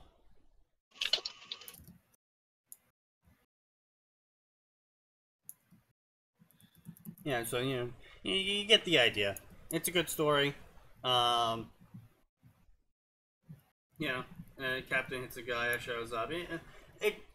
Trust me, it's a good story. I highly recommend people read it if they enjoy Bleach. His update rate is unreliable, I should say. But I mean, he puts out decently sized chapters when he does. You know, around 8 to 10K ish. So. Anyway, so that will be all. We wish you all a good night. As always, wish you all a good night. If you enjoyed this podcast, you can find the archived versions on our YouTube page, found in the panels down below if you're on Twitch, or found in this, you know, the channel you're currently on if you're on YouTube. You're intelligent enough to figure that one out. The playlist is always updating, and so you can watch it from the beginning, which I do not recommend. But you can always watch the previous ones, which I do recommend, as they are far higher in quality. Well, what was it, around episode 40-ish that we actually started improving? Yeah, something around that. By the way, We that derail decided to count have way quality. too low. What's too low? Actually, it's not. It was surprisingly not. It was. The derail count is too low. We surprisingly had very little derail. Yeah. Anyway, as I was saying, yep. So the YouTube channel covered that. If you want to catch us, for the full experience, either on YouTube or on Twitch, links are in both in the description and in the panels below at 7 p.m. Eastern Standard Time every Tuesday and Friday. Not much else to add. I'll be adding the links and I'll be making this the archive public soon enough. And have a good night. As always, there's always more and it always gets worse.